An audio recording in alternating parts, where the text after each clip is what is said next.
we're live with the season finale of WAGS Atlanta. My dog is in the basement, or the dog from outside is in the basement, so I don't know if he gonna bust through the door at any minute like, what's up? What you talking about? I hear noise. What's going on? So we're gonna try again. Earlier my stream was interrupted, but it was good because I had stuff to do. So I took a little break and we're back now.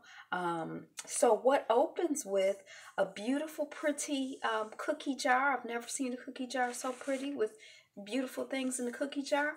And what closes with ice on the finger.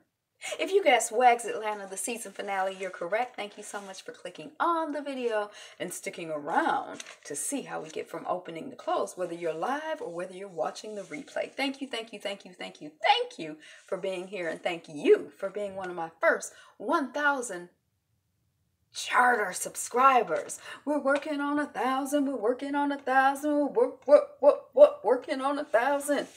So share the video, like, comment, subscribe. All of that stuff helps. It's like payment for coming in and getting this good content.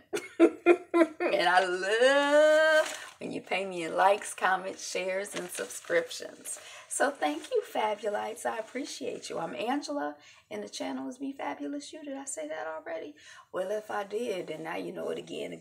Okay, so that cookie jar is really pretty, Miss Keisha. I don't know nothing about cookie jars because either I make my cookies or I eat my cookies out of the box or the bag. But it was really pretty. I don't know if that's normal, but kudos for the cookies. Keisha says that she's nervous. Kiara is showing up, coming to visit. Keisha says that she's nervous, and she says she cleans when she gets nervous, and they chat. They chat men, they chat kids, and then they on to Miss Telly and how to keep Telly relaxed, because you know Miss Telly is pregnant and she's stressed out. She, like, you know, they talk about the fact that our hormones are crazy when we're pregnant, especially Miss Keisha tells us when we're not married, because you want to nest but you feeling insecure. That's my theory. You know, you feeling like it makes you feel a little you know, it adds a whole nother layer. So let's do a gender reveal party for her, and with piñatas. Kiara is dropping her baby Harrison off at Kayla's so that Kayla can babysit in order to test to see if Kaylin is ready for mommyhood.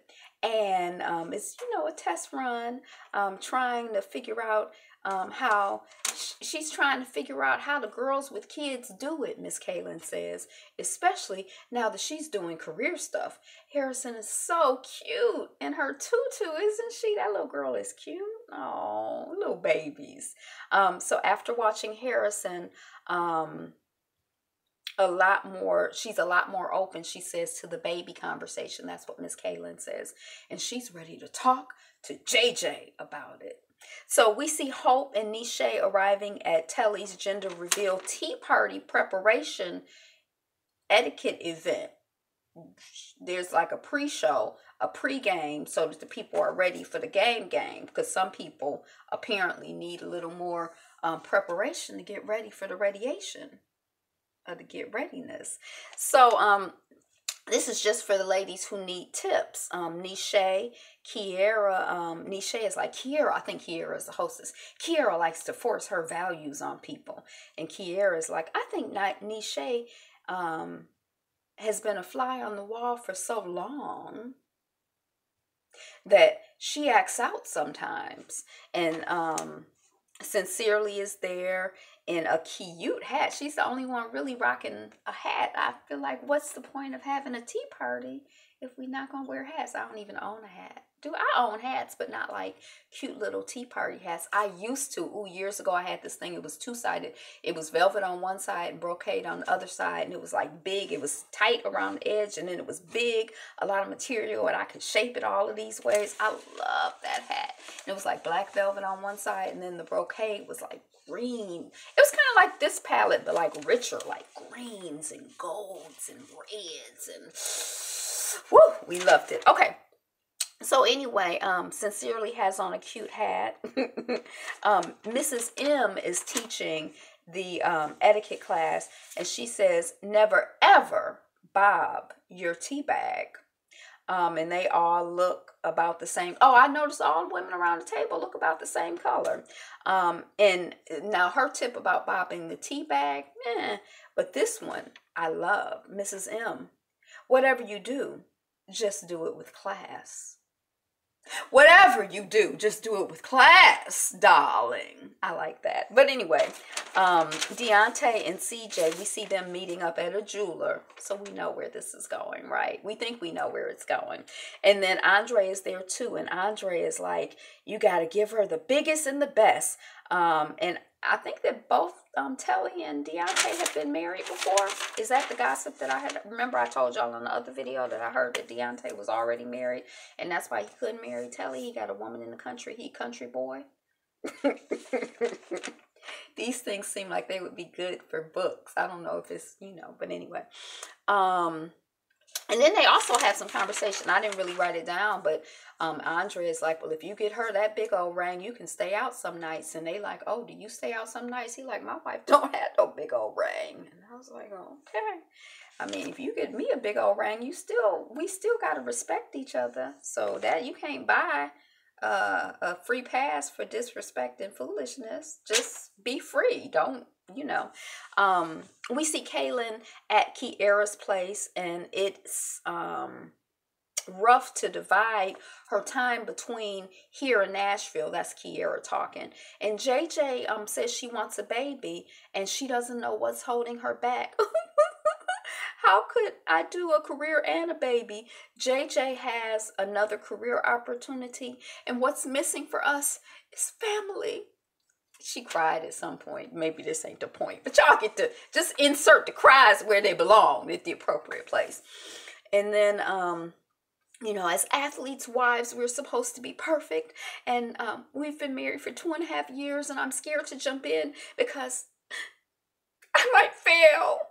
And you are such a good role model for me. That's what Kaylin is telling Kiera, because you're just perfect. You're like a wife, and you're a businesswoman, and you're a mommy, and you're just perfect. Oh, that's sweet. Nobody is perfect though, but I understand what she's saying. She feels like people are looking at her, and she's under a lot of pressure. Nisha is at Telly's. Deontay is still at camp. We find out, and Telly is like, sometimes the hardest thing about being a good friend, this is what she's saying in her little pre-interview thing, is talking about the hard stuff. And Kiera said, so she lets her know, Telly lets Nisha know that Kiera says some stuff about New York, about Nisha thinking or implying that Kiera was a hater. Give myself, but there's another hater on the line. And how does that? I can't even think. Next caller, there's another hater on the line. Okay, we'll just abandon that whole plan. You didn't even see all of that. Just ignore that. But anyway, basically implying that Kiera is a hater. And Kiera says she's known, that Kiera says she's known McDougal a long time, and that she could have walked in the show if she wanted to. And Nisha is like, in New York Fashion Week? Oh, okay. Can we eat? I'm done talking about Kiera. And then in her interview, Miss Nisha says, Shay says, some people are haters, especially when they see you doing well. Then we have Telly arriving at Kiera's, and Telly is looking very pregnant. I guess they said she was pregnant, and maybe I've been taking notes and I didn't notice the child to become pregnant before my eyes. And Kiera says that she has signed the lease and it will be ready in 3 days. And Telly is like, well, okay, this is big. If you want to hang out here, you can hang out here for 3 days until it's ready. My whole top floor is empty. Oh, we'll have a girls' time spa party event type thing. Okay, yay. And Kiera is like, I got it. I'm gonna hook you up, girl. We're going to have some girls' time. So then we see JJ and Kaylin at a restaurant. And she's like, she likes when he speaks Spanish. I guess he's grew up speaking Spanish, of Spanish language speaking country origin or whatever. And Kaylin is talking to JJ about children, and she's crying. Oh, maybe this is when she's crying. And he's being comforting, and he's like, you haven't taken anything from me, because she says, I took away you having children. He's like, you haven't taken anything from me. We are a team, and whenever you're ready, I'm ready. So supportive. They got some of these men looking pretty good on here. And then this is the part that I did not like, though. A homegirl was like, a bondiga. That's how you say meatballs. However you say meatballs in Spanish, a bondiga, whatever. Lo siento, no habla español, solamente un poquito. And I only know them words, basically, okay? Basicalmente. I speak a Spanglish. Not really. I don't even speak Spanglish. But it's not the same as orangutan. I was just kind of like, a little like, I didn't like it. Okay, so then we're part at Kiera's. Oh, the party at Kiera's. It's girls' night in. It's a slumber party. Keisha's there. Telly is there. Telly is cooled out. If he want to marry me, cool. If not, cool. On his time, he can do his thing. And I'm going to keep it moving with all of these tattoos on my arm. And then Nisha is there, and Hope is there. And, when they go downstairs for the food, it looks all pretty and laid out. And it's gorgeous. And Nisha is telling Hope that Kiera said that she could have made a call and replaced me on the runway. Now, that's not what I heard Telly tell her. So I was kind of confused by that. But you know how telephone goes. One person says it to, and then you interpret it or try to remember it or how it felt to you. Oh, it felt like she was saying she could just replace me on the runway with one call. Oh, she trying to steal my man? She trying to take over my marriage? You know how things go. But anyway, that's not what I heard. I don't know if that's what the messenger said either, unless it was edited differently. And then she's like, well, Nisha is asking Hope, should I talk to her? I mean, I'm in her house eating her food and everything. And Hope is like, well, if you do talk to her, pull her to the side. And Nisha says, well, the Bible says, who is without sin should throw the first stone. And I am without sin. So let me get a stone, because I'm about to throw. I'm like, I never even heard that expression interpreted in that way. But, that's one way to interpret it. Okay, so Keisha gets the Sexy PJ Award because, they're all there in their lingerie and their, little pajamas, they PJs and stuff. And as her prize for winning the Sexy Pajama Award, she gets the first pick of onesies. The hostess, Kiera, has a selection of, little onesies. So some of the girls are really excited about them. And at first I was kind of like, but then once they got them on and everything, I'm like, oh, that's really cute. I thought it was really cute. And then they do a dance contest. I only saw 2 sets of women competing against each other, but that was cute, fun. They having girl time, then they having pizza. And then, the hostess Kiera is like, all right, y'all, go to sleep, go find a room. Good night. It's bedtime. Bye. And then, this is about being with Telly while she's pregnant and giving her sisterhood and fellowship. But I would not be Nisha. This is Nisha explaining to us what's about to go down. I would not be Nisha if I didn't get this off my chest with Kiera. So she pulls, when everybody else is going to bed, she pulls Kiera to the side. So Kiera and Nisha are arguing over who's messy. You're messy. No, you're messy. I'm messy. No, you're messy. I mean, I'm messy, or whatever they talking about who messy. Now, I actually, when the show first started, I thought I was going to dislike Nisha, but as the show has gone on, I actually like Nisha and Kiera enough. I mean, I don't dislike them. They haven't really, they just who they are.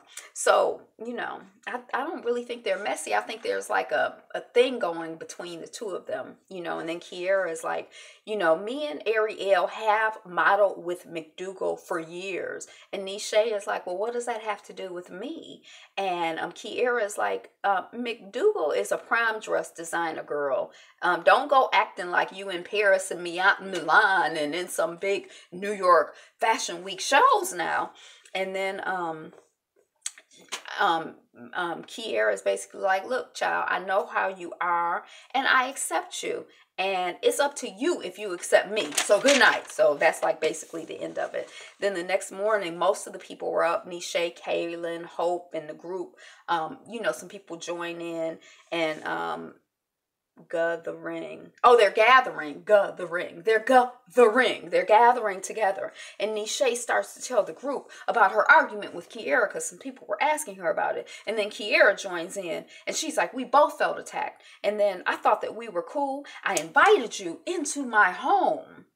And I'm going to apologize because I know what I said, I was being honest, or I'm not going to apologize. I don't know. And then they're both crying, so I don't really know what happened. I didn't understand. And then Keisha's like, this is a woman's story, trying to be our best, and we are all here for each other. And then they have a group hug. That was a nice little wrap up for the season finale.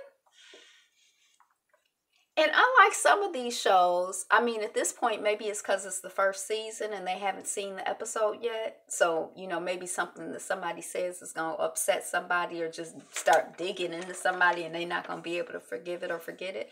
I feel like they kind of genuinely are cool and like each other.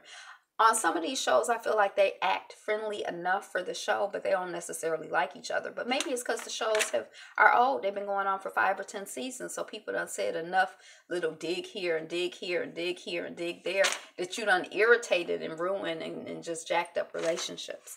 So then we have the baby shower, which is the gender reveal party, and it's all white. It's really pretty for Telly and Deontay, yeah, and then they get up and, whatever. If you break this piñata open and sparkles come out, it's a girl. If you break it open and boxing gloves come out, it's a boy. And both the parents, I think, want a girl, I guess, because they already have a boy or whatever.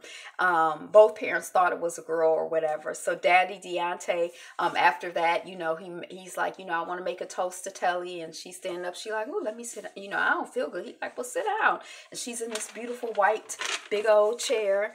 And he's like, Telly, she is the greatest.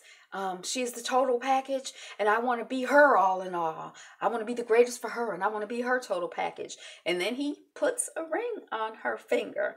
And then Telly in the interview is like, this is worth the wait. Now we got to set a date. I'm like, that's right, girl. Because we know, I know that some of these men give these women shut-up rings. And the first lesson that, when I was a little girl at 2, they told you that, when someone is engaged, well, when's the date? Because if you don't have a date, you're not really engaged. Somebody just gave you a shut-up ring. That's how I take it. Or you just bought yourself a shut-up ring or whatever. But so she knew to ask, well, when, we got to start a date. But this was worth waiting for until we set a date. Okay, so they, she said, we got to set a date. And Deontay is like, okay, well, how about 2029? And Telly is like, 2029. And Deontay is like, I enjoy the jokes. And Telly is probably like, okay, he ain't joking around. And then the ladies gather around and they're, taking selfies and chattering and looking at the ring. And, it seemed like it's some scenes from other places where they're all together looking happy and cute. And that's it. So that's the end of the season. It's the season finale. It's the season finale. It's the final part of the season finale. And I guess some people didn't like it, but I maybe I'm not like so much a drama person, but a person. So I like the characters. I like the women for the most part. And I would come back to see what's up with them, how things evolve and develop in their life, how they figure things out, how they work things out. If some of my theories are correct, because y'all know I got a million theories about what go on. So I would come back to see. I would watch a season 2. I like them. So that's just my take on it. What did you think? Was it too boring for you? It was a little incoherent. Like I feel like I'm finishing up the recap, just talking about the season finale or the season overall of WAGS. It was a little incoherent, especially, it's kind of like I never really got I feel like it's supposed to be a group of people. Well, we're used to in reality shows it being a group of people, but in this one it was kind of like there were some people who we only saw like once or twice, or I only remember them once or twice. Sincerely, what was her story? You know, it was kind of like there was kind of a lot of in and out, and some people you know, seem to be more integral to the story than other people. Kaylin, when she first started, I thought, hey, thank you for the like. Yay! Thank you. When Kaylin first started, I thought that there was going to be some like separation. And I think that this might be the first, because this is the first white woman who's like on this all black cast, but I didn't feel annoyed or irritated by her. And then I'm kind of interested to see more about the wrestler woman with her white husband, or white appearing husband. So I would tune in for a season 2. I like WAGS. I like WAGS Atlanta, and I like WAGS Miami. I don't like the first WAGS because I didn't really like the people, but I like the little brown girls on WAGS Atlanta, and I like the two little, especially the two little brown girls, and now the third, the Ethiopian woman on WAGS Miami. But that's all I got today. Is the best day ever. Did you have any comment? Anything you wanted to say? Like, comment, share, subscribe. All of those things help our channel be fabulous. You, all the fabulites, we have to spread the light throughout these YouTube streets. We have to. We don't have to, but I'd love for you to help me spread the light. Let's spread the light. But that's all I got. So I'm going to sing us out. And you know it's going to be like a little delay. Even when I click off this X in the corner, it's a minute. So if you got something to say, if you typing away and I'm talking too fast for you to get it in, or if not, we just going to sign off and say goodbye. But be you. Be fabulous. Be fabulous you. Be you. Be fabulous. Be fabulous you. Be you. Be fabulous. Be fabulous you. Be you. Be fabulous. Be fabulous you. Be you. Be fabulous. Be fabulous you. Bye. Peace, baby.